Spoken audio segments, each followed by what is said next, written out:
Sheikh India में आपका स्वागत है। मैं अशफाक शेख, मैं यहाँ पे अभी मौजूद हूँ चीता कैंप में। और चीता कैंप में आप देख सकते हैं एक बार फिर से जो हाथरस रेप एंड हत्या कांड हुआ था उसके विरोध में यहाँ पे MIM और पॉपुलर फ्रेंड्स ऑफ इंडिया के जो कार्यकर्ता हैं ये लोग विरोध प्रदर्शन कर रहे हैं। तो इसी संदर्भ में मैं यहाँ पे हमारे साथ रफ़ीक अंसारी साहब हैं, मैं इनसे बात करने की कोशिश करूँगा। सर, मैं ये जानना चाहूँगा कि जिस तरीके से हाथरस में जो रेप एंड हत्याकांड हुआ है और उसको एक दिशा दिया जा रहा है मोदी सरकार के द्वारा, मोदी सरकार ने पॉपुलर फ्रेंड्स ऑफ इंडिया के ऊपर में आरोप लगाया है कि ये इनका एक दंगा कराने का एक मतलब ये षड्यंत्र था। तो इसके बारे में आप क्या कहना चाहेंगे? ये कहीं ना कहीं मुझे ऐसा लगता है उत्तर प्रदेश के अंदर में जो हाथरस के अंदर में जो उस बच्ची के साथ दुष्कर्म हुआ वो बहुत ही अपमानजनक, एक ऐसी गंदी सोच, ऐसी गंदी मानसिकता के लोग जो दुष्कर्म होने के बावजूद भी वहाँ का एक मंत्री है, उसका नाम रंजीत भारद्वाज है, MLA है शायद, वो ये कहता है, इतनी गंदी मानसिकता के वो लोग हैं, भाजपा के नेता जो भी हैं, वो ये कहता है कि वो लड़की के साथ बलात्कार नहीं हुआ, उसकी सहमति से उसके साथ में वो दुष्कर्म हुआ, उसकी सहमति से दुष्कर्म हुआ है और वो अपनी मर्जी से वहाँ गई थी उस खेत में। भाई, माँ और वो खुद, मतलब किसी को खेत में बुलाएगी और उसके साथ में उस तरह का गलत काम करेगी। कितनी गंदी मानसिकता के ये लोग हैं। उन्नाव पीड़िता के साथ में भी वो संदीप सेंगर जिसने बलात्कार किया था, उस टाइम पर भी इन लोगों ने आरोपियों को बचाने का, संदीप सेंगर को बचाने का काम किया था। संदीप सेंगर ने उन्नाव पीड़िता की बाप को जेल के अंदर में मरवा दिया, चाचा को रोड एक्सीडेंट में मरवा दिया, यहाँ तक कि उन्नाव पीड़िता भी नहीं रही, आज सेंगर एकदम बेखौफ बाहर घूम रहा है। ऐसी मानसिकता के लोग हैं, ऐसी सोच के लोग हैं जो उन्नाव के अंदर में भी उस बेटी को बचाने का काम, उस आरोपियों को बचाने का काम कर रहे हैं, उस बेटी को बदनाम करके। जिस तरीके से आप देखा होगा कि उत्तर प्रदेश के अंदर में आए दिन रोज़ हत्याएं और बलात्कार का केस सामने आ रहा है, तो आपको कैसा लगता है कि मोदी सरकार के अपने आप में फेल नहीं लग रही है? बिल्कुल फेल है, फेलियर है बिल्कुल। 2017 के अंदर में मोदी जी ने क्या कहा था एक सभा को संबोधित करते हुए कि क्या वजह है जो 9वीं और 8वीं कक्षा के बच्चों के बलात्कार रुकने का नाम नहीं लेते। उसके बाद योगी सरकार सत्ता में आई, सत्ता में आने के बाद में 2 महीने का कार्यकाल की रिपोर्ट क्या थी उनकी? 2 महीने के अंदर में 803 बलात्कार, 729 हत्याएं। वो आंकड़ा बढ़कर आज कितना हो गया?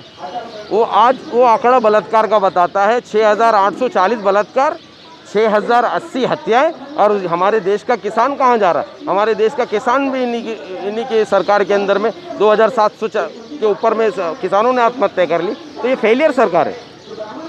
अभी आप सुन रहे थे रफ़ीक अंसारी साहब को। मैं और भी लोगों का प्रतिक्रिया लेना चाहूँगा।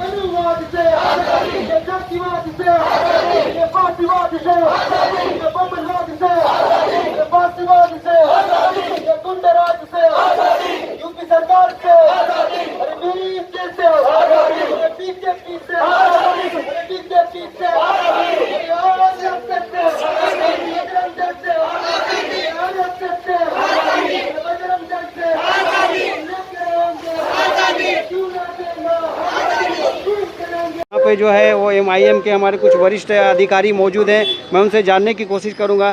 सर, मैं ये जानने की कोशिश करूँगा कि हाथरस में जो रेप एंड हत्याकांड हुआ है उसके बारे में क्या कहना चाहेंगे? देखिए, ये हत्या जो रेप हुआ है ये आज इसकी तादाद दिन बढ़ती चली जा रही है और उत्तर प्रदेश मरकज़ बनता चला जा रहा है। रोज़ाना हमारी बच्चियों के साथ बलात्कार हो रहा है, उनका मर्डर हो रहा है, कत्लेआम हो रहा है। माने वहाँ पे कानून कायदे नाम की कोई चीज़ नहीं है। मोदी सरकार नहीं, गुंडी सरकार है ये ढोंगी सरकार है ये। इस सरकार को बर्खास्त करना चाहिए और उसी के लिए हम लोगों ने मोर्चा निकाला है कि सरकार को बर्खास्त करो, क्योंकि वहाँ के शहर के आवाम की जो इच्छा है, जो उनकी सुरक्षा है, वो इम्पॉर्टेंट है। क्या लगता है जिस तरीके से हाथरस के अंदर में जो पॉपुलर फ्रेंड्स को बदनाम करने की कोशिश की जा रही है और तरह तरह के हथकंडे अपनाए जा रहे हैं, उसके बारे में आप क्या कहना चाहेंगे? देखिए, ये सरकार ही गलत है। आप इनको देख लो, जो भी इनके खिलाफ बोलता है उसके खिलाफ आरोप लगा देती है। जो भी जाता है, चाहे कोई भी NGO जावे, कोई भी पॉलिटिशियन जावे, कोई अखबार, सबके खिलाफ एहतजाज कर दिए, पोटी लगाते हैं ये ना। तो ये तो इनका गेम प्लान है ये कि मुसलमानों को घेरो, मुसलमानों को बंदिश में लो और मुसलमानों को जेल करो। ये इसमें हासिल कुछ भी हो कर नहीं पाएंगे। देश में आग लग चुकी है और उनका जाना तय है। आपने देखा होगा कि इससे पहले भी जमातियों के ऊपर में आवाज़ उठी थी, और जब भी कुछ उत्तर प्रदेश के अंदर में कुछ भी होता है तो उसको दिशा देने के लिए मुसलमानों को टारगेट किया जाता है। मैं और भी कुछ लोगों से जानने की कोशिश करूंगा, क्या कहना चाहेंगे ये सब जो इस देश के अंदर में जो उत्तर प्रदेश में जो हो रहा है, कभी भी कोई भी कांड होता है, कोई भी कुछ होता है तो उसको दिशा देने के लिए मुसलमानों का नाम आता है, इसके बारे में आप क्या कहना चाहेंगे? देश में जो सरकार बैठी है वो सिर्फ एक कौम को टारगेट कर रही है, ऐसा नहीं होना चाहिए। इस तरीके से हमारी बेटियों की, बहन बेटियों की इज़्ज़त लूटी जा रही है और वहाँ पे कहा जाता है कि पॉलिटिक्स की जा रही है। तो जब किसी की बहन बेटी पे जब बात आएगी तो ये पॉलिटिक्स की बात नहीं होगी, वो उसकी इज़्ज़त की बात होगी। तो हर किसी को रोड पे आना है, हमारी बहनें सब रोड पे आएंगी और अपना अधिकार मांगेंगी। हमारे चैनल के माध्यम से आप मोदी सरकार से क्या गुजारिश करना चाहेंगे? हम मोदी सरकार से कहना चाहेंगे, महिलाओं के माध्यम से, देश की पूरी महिलाओं के माध्यम से, कि देश की सेवा आप नहीं कर सकते हो, क्योंकि महिलाओं की जब सुरक्षा नहीं हो सकती तो देश सुरक्षित नहीं हो सकता। क्या MIM से आप है क्या? मैं MIM से मुंबई महिला अध्यक्ष रिजवाना खान। अभी आप सुन रहे थे रिजवाना खान को, जो मुंबई से महिला अध्यक्ष हैं, और भी मैं कुछ लोगों को की प्रतिक्रिया जानने की कोशिश करूंगा। हमारे सामने यहाँ पे MIM के कारपोरेटर साहब हैं, मैं उनसे भी कुछ जानने की कोशिश करूंगा। आप क्या कारण है कि आप अभी रोड पे यहाँ पे मोर्चा लेके खड़े हैं? देखिए, कारण ये है कि आज हमारे देश की जो हालत है, आप देख रहे हैं कि हमें बहुत शर्म आती है कहते हुए कि जो हमारे पुरखों ने अपना खून की कुर्बानी दे के हमारे देश को आज़ाद कराए, क्या हमारे पुरखों ने, जितने भी लोगों ने हमारे देश के लिए कुर्बानी दी, क्या यही चीज़ों के लिए दी, कि यही चीज़ दिन देखने के लिए दी कि हमारी माँ बहनों की इज़्ज़त और आबरू के साथ जो है लूटे जाएंगे, इज़्ज़त लूटी जाएगी? तो नहीं, हम ये मोदी सरकार को, ये ढोंगी सरकार को और ये योगी सरकार को हम बोलना चाहते हैं कि अगर वो हमारी माँ बहनों की इज़्ज़त नहीं संभाल सकते तो अपने घर में बैठ के, या तो वो अपनी चूड़ी पहन ले और चूड़ी पहन के अपने घर में बैठ जाए। क्योंकि आज यहाँ पे मनीषा हो या कोई भी जात धर्म की बहन हो, चाहे वो हिंदू हो, मुस्लिम हो, क्रिश्चियन हो, दलित हो, वो हमारी बहन है। और हम हमारी जो बहन की जो इज़्ज़त और आबरू को जो है हम बीच बाज़ार में लूटते हुए नहीं देखेंगे। जिस तरीके से भी हम ये सरकार को जो है उठा के फेंकने की कोशिश कर सकते हैं, हम आप चाहे वो हमारी जान देकर क्यों ना, हम ये हमारी कोशिश पूरी हो, हम ये सरकार को यहाँ से उठा के फेंकेंगे।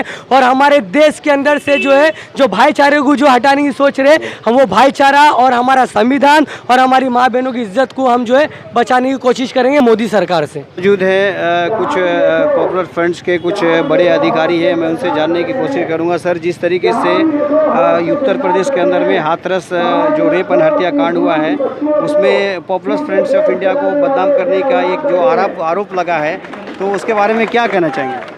देखिए, हाथरस का जो मैटर हुआ उससे पॉपुलर फ्रंट ऑफ इंडिया को ये बोल के इल्ज़ाम लगाया गया कि वहाँ दंगा फैलाने की कोशिश की जा रही थी, और जो है फॉरेन फंडिंग वो भी जो है 1-2 लाख 10 लाख की नहीं बल्कि 100 करोड़ की फॉरेन फंडिंग हुई है।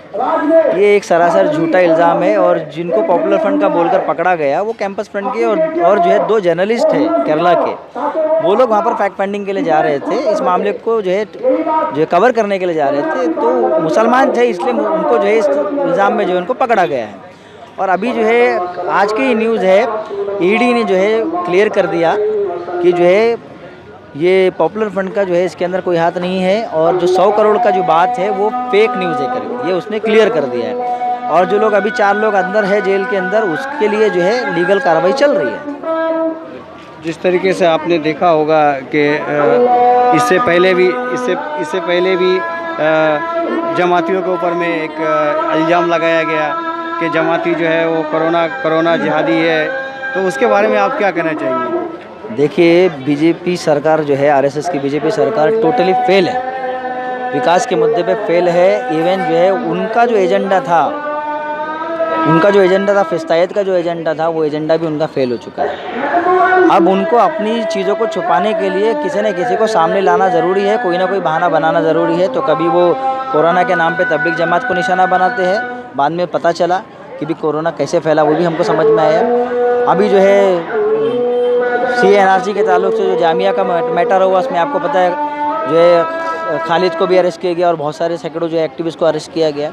तो इनको सिर्फ मुसलमान नहीं, इनको सिर्फ पॉपुलर फ्रंट नहीं, बल्कि इनको ये जब जाएंगे, जिसको चाहेंगे उसको क्या करेंगे, निशाना बनाएंगे। पब्लिक के माइंड को डाइवर्ट करने के लिए, उनको असल मुद्दे से हटाने के लिए ये काम करेंगे, करते रहेंगे। तो उनका